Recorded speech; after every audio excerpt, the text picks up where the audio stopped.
राघव चड्ढा का केंद्र पर हमला, क्या यही है अग्निवीर योजना की सच्चाई? सीएम शिवराज ने कमलनाथ पर साधा निशाना, जब वो मुख्यमंत्री थे तो रोते रहते थे।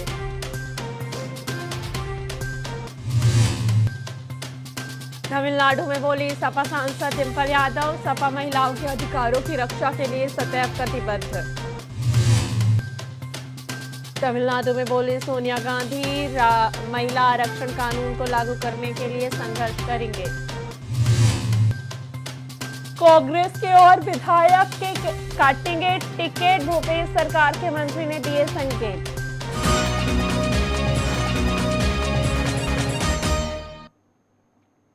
आम आदमी पार्टी के नेता राघव चड्ढा ने रविवार को एक प्रेस कॉन्फ्रेंस को संबोधित किया। उन्होंने कहा कि पंजाब की वीर भूमि पर जन्मे अमृतपाल पर जम्मू कश्मीर के राजौरी में लाइन ऑफ बॉर्डर पर थे तो उनकी मृत्यु देश की सेवा करती हुई।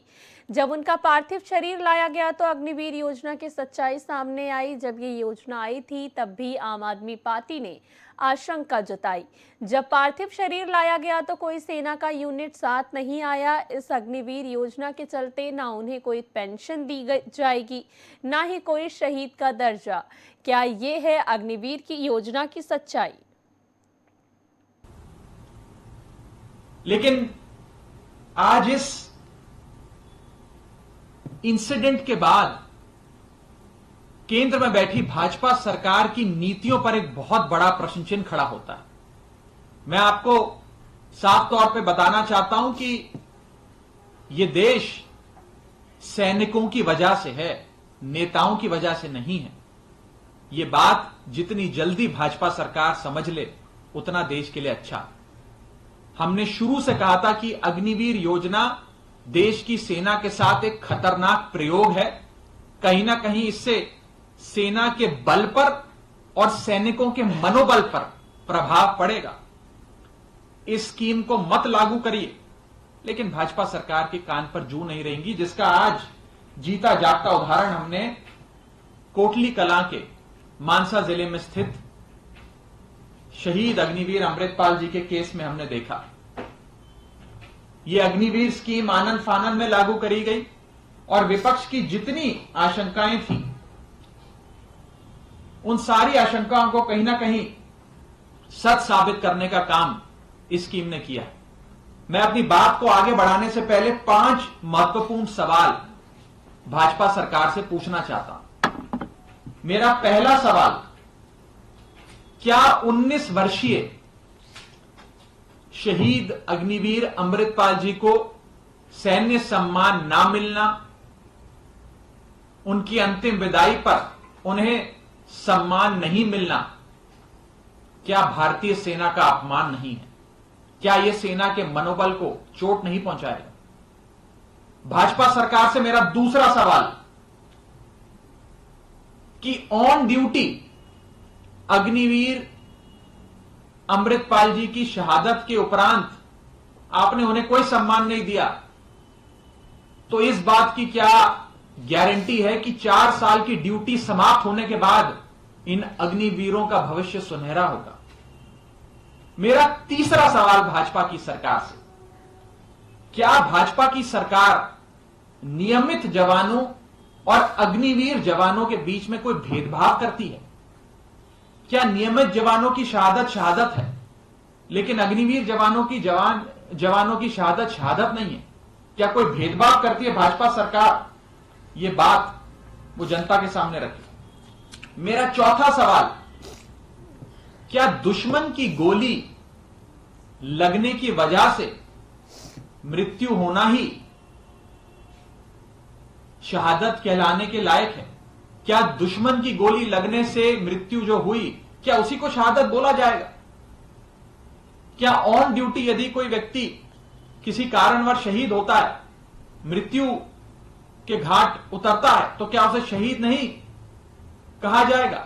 मैं उदाहरण के तौर पे आपसे पूछता हूं कि मान लीजिए कोई -20 डिग्री, -25 डिग्री में बर्फों बॉर्डर पे सीमा पे तैनात भारत की रक्षा कर रहा है और इतनी ठंड के चलते, ब्रेन हैमरेज के चलते या किसी दुर्घटना के चलते अगर सैनिक शहीद हो जाता तो क्या उसे आप शहादत नहीं देंगे, कहेंगे? क्या उसे शहीद का दर्जा नहीं देंगे? ये मेरा चौथा सवाल भाजपा सरकार से। और मेरा पांचवा और आखिरी सवाल कि अगर अग्निवीर योजना इतनी अच्छी है, अगर अग्निवीर योजना से भारतीय सेना का, भारत देश का इतना भला होने जा रहा है, तो कितने नेताओं के बच्चे अग्निवीर स्कीम के चलते भारतीय सेना में एनरोल किए? अगर अग्निवीर स्कीम इतनी अच्छी है और उससे सेना का और देश का इतना लाभ होने जा रहा है, तो कितने नेताओं के बच्चे हैं जो अग्निवीर योजना का फायदा उठाते हुए सेना में भर्ती हुए?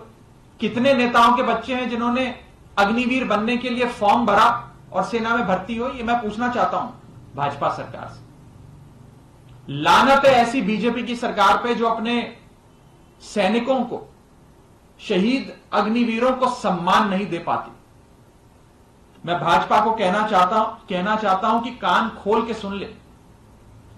जब तक देश में सैनिक का सम्मान जिंदा है, जब तक देश में सैनिक का सम्मान जिंदा है, तभी तक देश की समृद्धि का अरमान जिंदा है।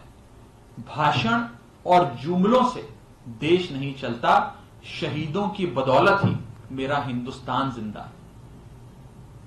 जब इस देश में किसी नेता की मृत्यु होती है तो आप देखते हैं कि राष्ट्रीय शोक घोषित किया जाता है। हमारा ध्वज, तिरंगा झंडा, आधा ध्वज फैलाया जाता है, स्मारक बनाए जाते हैं, सरकारी दफ्तरों की छुट्टी घोषित की जाती है। लेकिन आज यदि कोई अग्निवीर शहीद होता है, उनकी ऑन ड्यूटी मृत्यु होती है, तो उसे शहीद का दर्जा नहीं दिया जाता, उसे सैन्य सम्मान नहीं। मध्य प्रदेश विधानसभा चुनाव से पहले अपने दलों की कमान संभाले शिवराज सिंह चौहान और कमलनाथ एक दूसरे पर कटाक्ष करने से परहेज नहीं करते।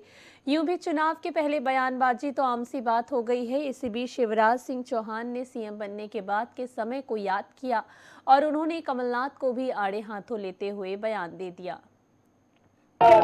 जब मैं मुख्यमंत्री बना, नरोत्तम जी आपको याद होगा, बंदूक की गोलियां, अपहरण, उठा ले जाओ, खड़े होकर भून दो, शाम को ये बसों से उतार के मारता। बताओ डाकू मारता था कि नहीं? अरे जोर से बताओ, मारता था कि नहीं? सामूहिक हत्याकांड होते थे कांग्रेस के राज में, सामूहिक हत्याकांड। आज मुझे याद है, मुख्यमंत्री बनने के बाद मैं ग्वालियर आया था और पुलिस अफसरों की एक बैठक की थी और एक ही बात कही थी कि मध्य प्रदेश में या तो डाकू रहेंगे या शिवराज सिंह चौहान रहेगा, दोनों एक साथ नहीं रह सकते।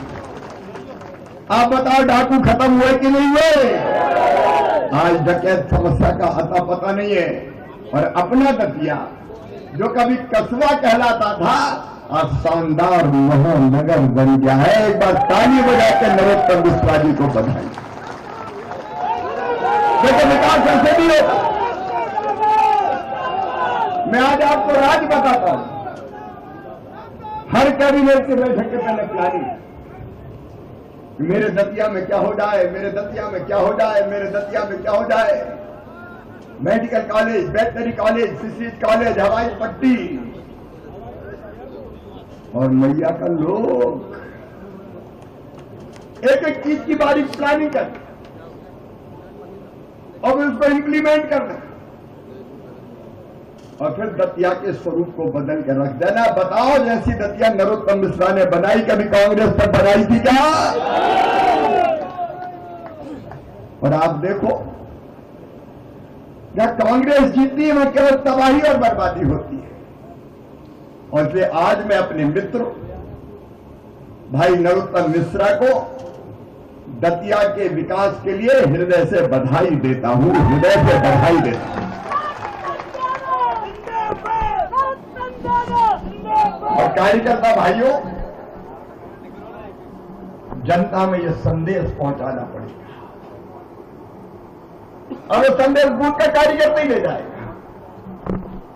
जब विकास बहुत होने लगता, वो कितने गांव रह गए थे सिंचाई में? बीच में 35 गांव। तब मैंने लगन देखी थी कि चाहिए 35। कमलनाथ छिंदवाड़ा ले गए, हम फिर से छुड़ा लाएगा। हम छिंदवाड़ा कभी कर रहे थे, लेकिन वो छुड़ा के ले जाते थे। अच्छा, एक बात तो बताओ कार्यकर्ता बहनों और भाइयों, मैं आपसे भी पूछ रहा हूं, जब कमलनाथ मुख्यमंत्री थे तो रोते रहते थे, कहते थे मेरे पास पैसा नहीं है, मेरे पास पैसे ही नहीं है, मेरे पास पैसे ही नहीं है, मामा खजाना खाली कर गया।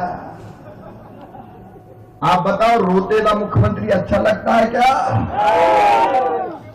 अब मैं आज पूछा हूं, कांग्रेस बताए।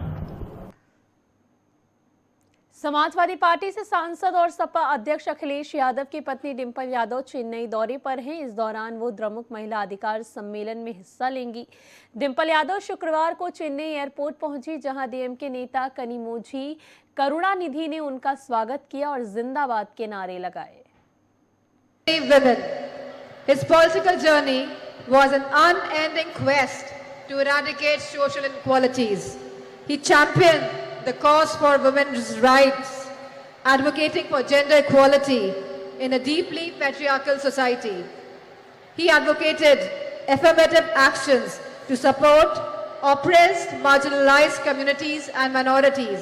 He was a great advocate of increased state autonomy and accountability in the Indian federal structure. He pursued the Rajamanar Committee's report that was accepted by the then Prime Minister, Mrs. Indira Gandhi ji, and the Chief Ministers got the right to hoist the flags on Independence Day. Kalinar's life was dedicated to the pursuit of social justice, an endeavor that remains even more relevant and inspiring today. His vision was rooted in the principles of equality, fairness and inclusivity. He believed that society could only prosper when every citizen, regardless of their background, was given equal opportunities to thrive. Under his leadership, the DMK pioneered several progressive policies that aimed to uplift the marginalized and oppressed sections of society. His government increased the reservation for backward classes from 25 to 31% and from 16 to 18% for SC/STs, established the first ministry for the welfare of the backward class. As a member of parliament and a woman, I am deeply honored to address you all on this special occasion, and I want to focus on the three fundamental aspects of the vision for India: an unyielding commitment to social justice, tireless effort to protect the dignity of each individual, and untiring advocacy for women's rights. Samajwadi Party remains committed to these ideals as we cherish and uphold an unwavering commitment to protecting the respect and dignity of every individual. In a diverse India, the protection of regional, social, cultural, and linguistic identities is of paramount importance, as it is the integral to the identity and pride of each and every individual. Leadership in this regard is not about exclusion, but rather about pluralism and diversity. Celebrating the unique cultural tapestry that is India. Now I turn my attention to the third crucial aspect of our vision, a deep sense of commitment to women's rights. We all must be a true feminist today, advocating for gender equality, women's education and upliftment. Policies that have always been advocated and implemented by the Samajwadi Party in Uttar Pradesh found home and expression in Tamil Nadu under Kalaignar. He raised girls' marriageable age, provided women one-third reservations in the government jobs, local body elections, property rights, subsidized loans financial assistance to widows, marriage, intercaste marriages, self-help groups, vocational training programs, free power and gas connections, and rice at ₹1, and many much policies. We must recognize that women's economic empowerment is not only a matter of individual dignity, but also a path towards overall societal and economic progress.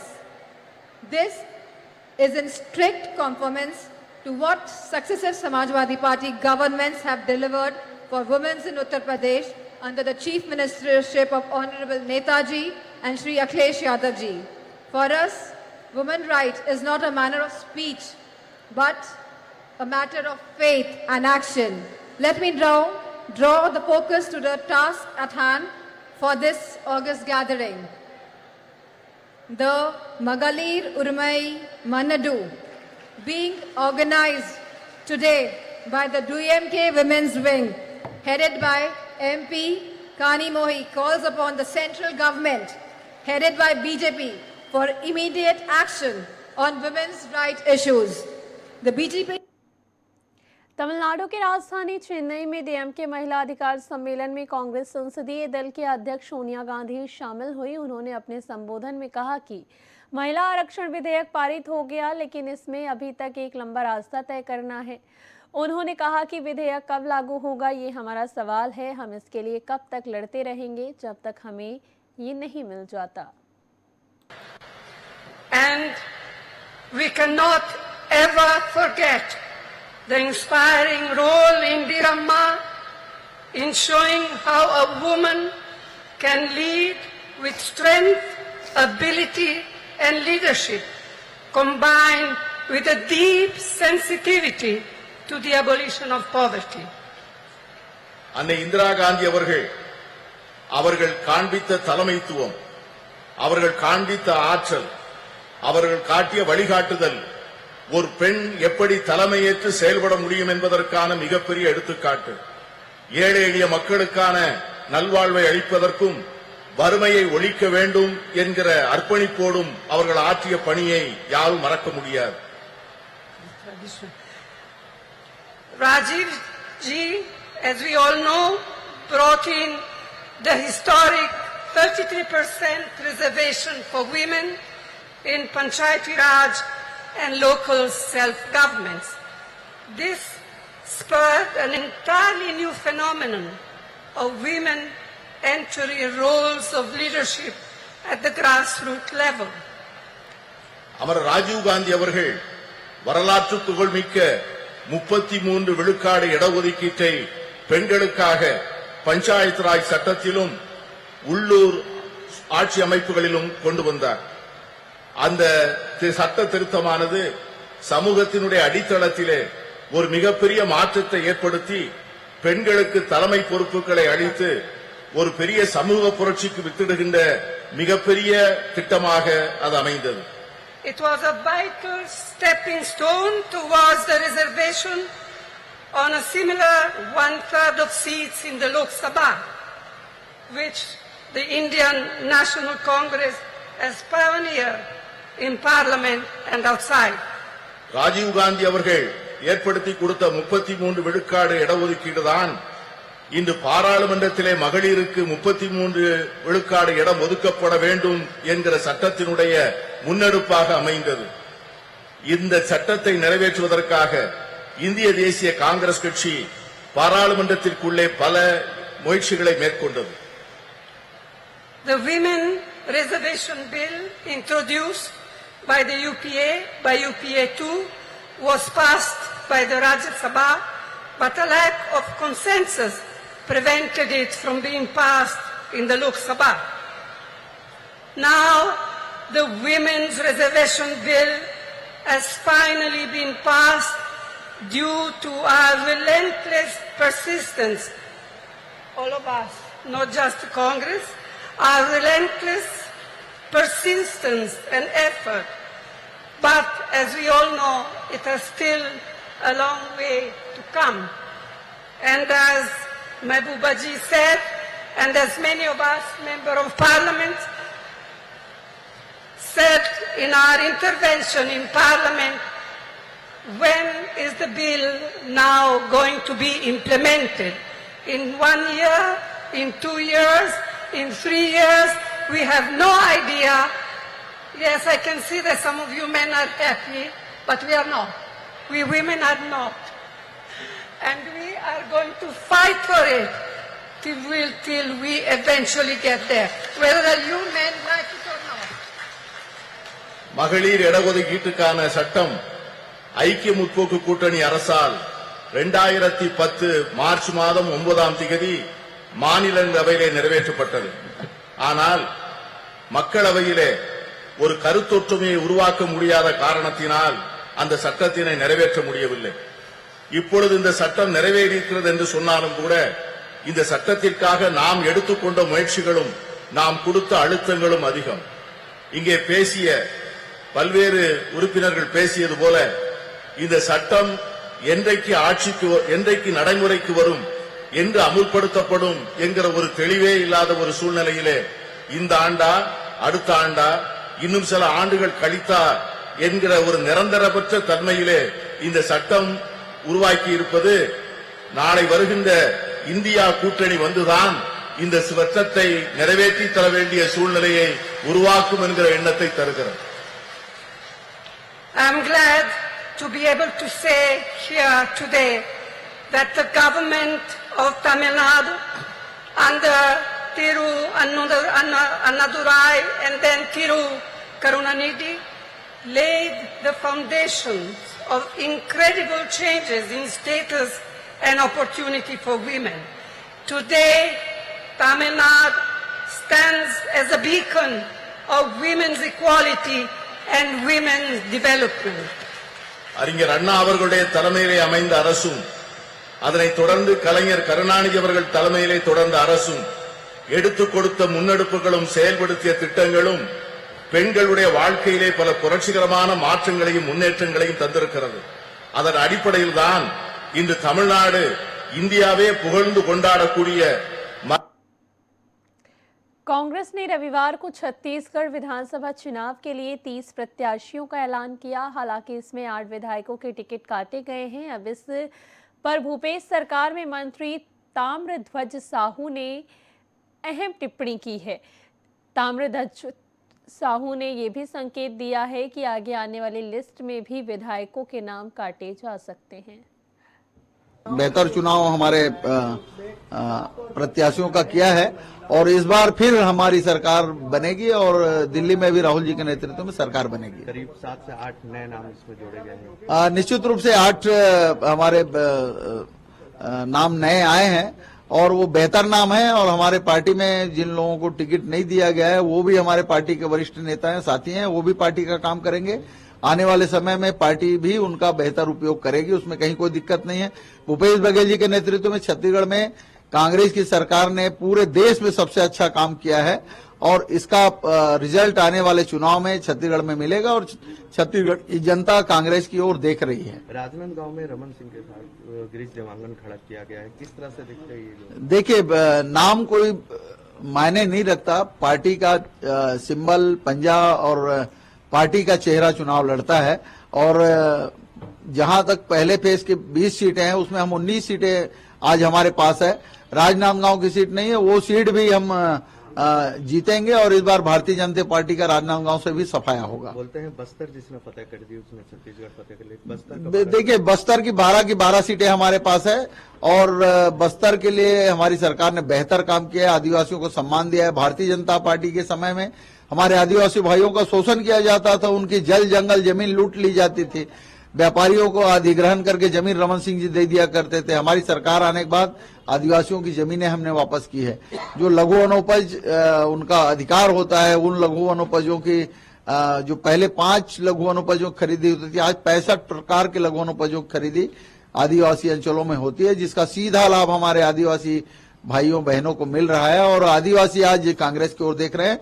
और बस्तर में भी हम 12 की 12 सीटें और सरगुजा की जो सीटें हैं वो भी आदिवासी अंचलों की जो 39 सीटें आज वो 39 की 39 सीटें हमारी सरकार हमारी कांग्रेस पार्टी जीतेगी। कांग्रेस से साझा से कांग्रेस ने रविंद्र चौबे खड़ा किया, वहीं भाजपा ने ईश्वर साहू को खड़ा किया, कहीं ना कहीं सांप्रदायिक भाजपा सोच रही है। देखिए, भारतीय जनता पार्टी तो हमेशा जाति और धर्म के नाम पर लड़ाई करती है। अंग्रेजों की तरह काम करते हैं, डिवाइड एंड रूल, और एक दूसरे को बांटो और राजनीति करो, यही इनकी नीति है। लेकिन इनकी नीति छत्तीसगढ़ में अब नहीं चली। 5 बजे के बाद बड़ी खबरों में बस इतना ही। देश और दुनिया की तमाम खबरों के लिए देखते रहिए इंडिया वॉच। नमस्कार।